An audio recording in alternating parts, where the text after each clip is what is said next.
ફરીથી સ્વાગત છે આપનું યુટ્યુબ ચેનલ લો લેસન્સ પર, જ્યાં આપણે વાત કરીએ છીએ વિવિધ સબસિડી યોજના, લોન યોજના અને ગવર્મેન્ટ યોજના વિશે.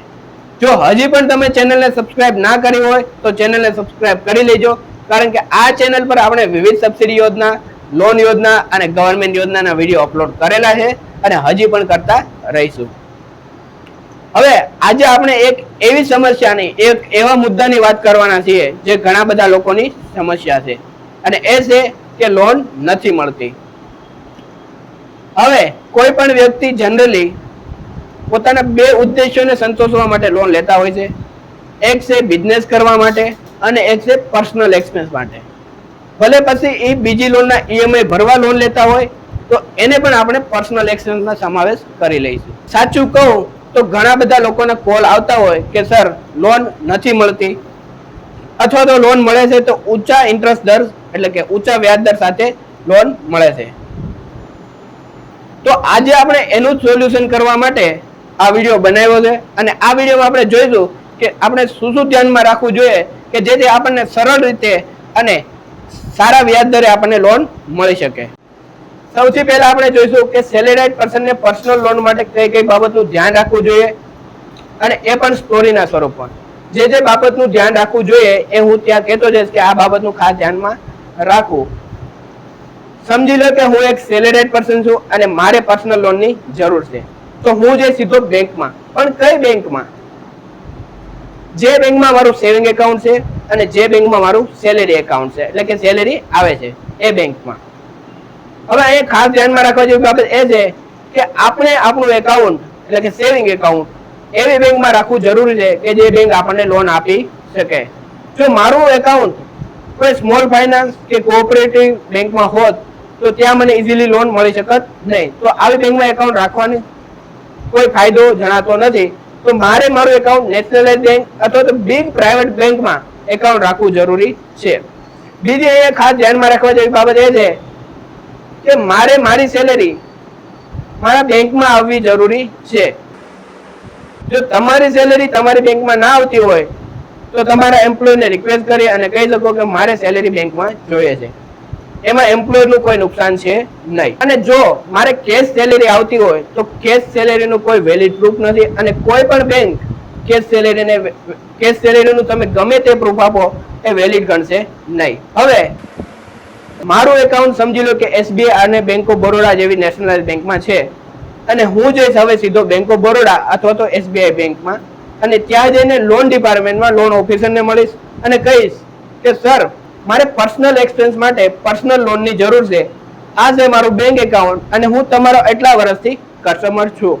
તો બેંક ઓફિસર તમારો એકાઉન્ટ નંબર લેશે, એની સિસ્ટમમાં નાખશે અને જોશે કે આ ભાઈનું એવરેજ બેલેન્સ સારું છે, આ ભાઈની સેલેરી દરેક મહિને એટલે કે બધા 12 મહિનામાં 12 વખત સેલેરી ક્રેડિટ થયેલી છે, આ ભાઈના ટ્રાન્ઝેક્શન મોટા છે. હવે અહીંયા મોટા ટ્રાન્ઝેક્શન હોવા ખાસ જરૂરી છે, કારણ કે યુપીઆઈ આવવાના કારણે લોકોના નાના નાના ટ્રાન્ઝેક્શન પણ યુપીઆઈ થી થાય છે, જેથી તેમનું બેંક સ્ટેટમેન્ટ ખરાબ થાય છે. જેમ કે 5 રૂપિયા 10 રૂપિયા આવા ટ્રાન્ઝેક્શન આપણે યુપીઆઈ દ્વારા કરીએ છીએ, પણ એ બેંક સ્ટેટમેન્ટમાં રિફ્લેક્ટ થાય છે, જેથી આપણું બેંક સ્ટેટમેન્ટ ખૂબ જ ખરાબ દેખાય છે. જો તમારે આવા એક્સપેન્સ રહેતા હોય તો તમારે એક સાથે વિથડ્રો કરી લેવા જોઈએ કેશ, અને પછી એમાંથી એક્સપેન્સ કરવો જોઈએ.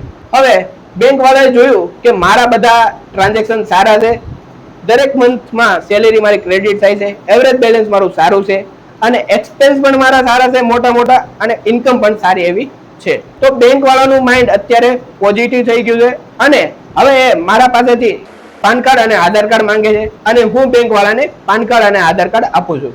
હવે પાન કાર્ડ આધાર કાર્ડ ઉપરથી બેંક વાળા ક્રેડિટ રિપોર્ટ કાઢશે અને જોશે કે આ ભાઈએ પાસ્ટમાં એટલે કે ભૂતકાળમાં લીધેલી લોન ટાઈમલી એટલે કે સમયસર હપ્તા ભરેલા છે કે નહીં, ક્રેડિટ કાર્ડનો લિમિટેડ યુઝ કરેલો છે કે નહીં. ખાસ અહીંયા ધ્યાનમાં રાખવા જેવી બાબત એ છે કે ઘણા બધા લોકોને લોનની જરૂર હોય પણ એમનો સિવિલ સ્કોર ખરાબ હોય છે, અને જેનું મેઇન કારણ હોય છે કે એમને મિત્ર અથવા તો કોઈ રિલેટિવને લોન લેવા માટે પોતાના ડોક્યુમેન્ટ આપેલા છે, ગેરેન્ટર તરીકે આપેલા છે, અથવા તો પોતાના ડોક્યુમેન્ટ ઉપર જ એમને લોન કરાવી દીધેલી છે. તો એવડા લોકો લોન ભરતા નથી, એના કારણે આપણો સિવિલ સ્કોર ખરાબ થાય છે, અથવા તો ક્રેડિટ સ્કોર ખરાબ થાય છે.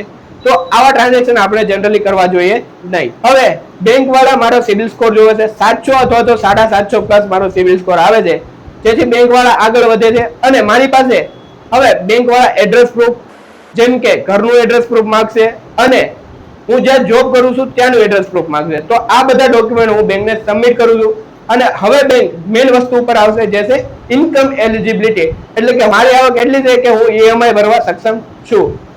તો ઇન્કમ ટેક્સના મેઇન પ્રૂફ તરીકે બેંક પહેલા મારી પાસે માંગશે ઇન્કમ ટેક્સના રિટર્ન. હવે અહીંયા ધ્યાનમાં રાખવા જેવી બાબત એ છે કે ઘણા બધા લોકોને લોનની જરૂર હોય છે પણ એવડા લોકોએ ઇન્કમ ટેક્સના રિટર્ન ભરાવેલા હોતા નથી. જો મિત્રો ફાઇનાન્શિયલ યર 23-24 નું તમારે રિટર્ન ભરાવવું હોય તો એની છેલ્લી ડેટ છે 31 જુલાઈ 2024. એ પહેલા તમે રિટર્ન ભરાવી શકો અને એ પછી તમારે ભરાવો હોય તો પેનલ્ટી સાથે ભરાશે.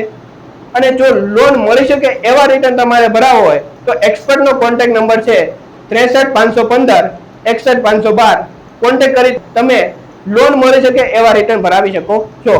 હવે મારે ઇન્કમ માટેના ડોક્યુમેન્ટમાં બેંક વાળા મારી પાસેથી income tax return, salary slip અથવા તો ફોર્મ નંબર 16 માંગશે. હવે હું આ બધા ડોક્યુમેન્ટ બેંકને સબમિટ કરું છું. મારું રિટર્ન ભરેલું છે તેથી હું બેંકને સબમિટ કરી શકું છું. હવે બેંક ઓફિસર મારા ઇન્કમ ટેક્સ રિટર્નમાં જોશે કે આ ભાઈને આ વ્યક્તિ પાસેથી સેલેરી આવે છે, રિટર્નમાં 12 મહિનાની સેલેરી દેખાડેલી છે.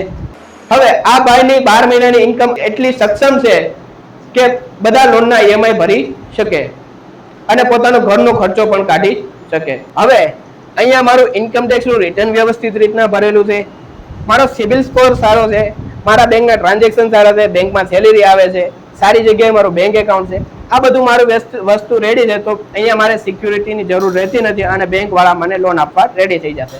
પણ જો મારી પાસે સિક્યુરિટી હોય તો હું બેંક લોન માટે વધારે એલિજિબલ થઈ જઈશ. પણ આરબીઆઈની ગાઈડલાઇન્સ મુજબ 10 લાખની લોન સુધી કોઈ સિક્યુરિટીની આવશ્યકતા નથી, એટલે આપણે મૂંઝાવાની જરૂર નથી.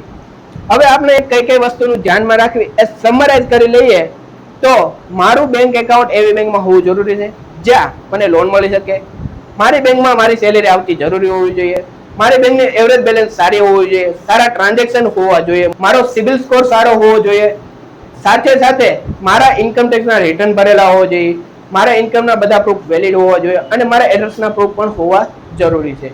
તો અહીંયા તમને ઇઝીલી લોન મળી શકશે.